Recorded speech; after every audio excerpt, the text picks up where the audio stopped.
muri Zimbabwe awa ndosati munhu wese angonzwa nhau dzeSADC troika kana tukaitika SADC meeting kana kuti chi aiwa munhu wese angadaronza kuti chii chazoitika panodze mafresh elections muZimbabwe. Sapane chiitiko chakaitika paweekend yakapfuura patakaona kuti aiwa Idi Mnangagwa anoatenda aiwa SADC troika aiwa kuZambia. Muri Zimbabwe munhu wese was looking forward kuti aiwa pane zvichamboitika. Atakazona mashoko akataurwa naIdi Mnangagwa aiwa achiadvocate kuti aiwa ada kucontributa kunosolva madisputes ari kuitika muMozambique. Aiwa anosvika achituka vanhu zvisingaiti zvinzi aiwa anogonoresolva maproblems ari nedzimwe nyika sei muZimbabwe imo makadhakwa. Muri Zimbabwe sanapinda mashoko abuda nekurudzira vasubscribe like votina on the bell icon. Tomochona mabhidzi anokupa panopaZim News Live nekuti Idi Mnangagwa ane paexendo pake opposite achiti honorable to be in Lusaka for the SADC double troika summit. We are addressing pressing security challenges in Mozambique and the DRC. Zimbabwe remains committed to regional peace and stability.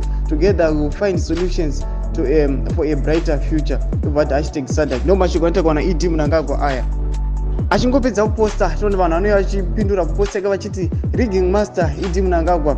Vamwe vauya vachiti movaudza kuti 2030 tinenge tiripo. Vamwe vanouya vachimutuka nezvatisingaiti kuti taure panapa. Vamwe vanouya vachitaura vachiti asi chiobuda hapana. Mashoko aiudzwa Idi Mnangagwa nevanhu muri Zimbabwe aiwa vanhu varadza kugumbuka neadvocacy yakaitwa naIdi Mnangagwa vachiti aiwa da kunoresolva maproblems ari kuitika kuDRC nekuMozambique. Asi munyika yeZimbabwe chaimo chaimo mari kubva aiwa musina kumira mushe. Chimbotiudzai munoti kudii pamusoro pemashoko aya pamusoro penhau iyi. Aiwa pinda mucomment section medu kutidza mafungiro enyu. Musanga no subscribe like not on the bell icon. Tomochona mabhidzi anokupa panopaZim News Live.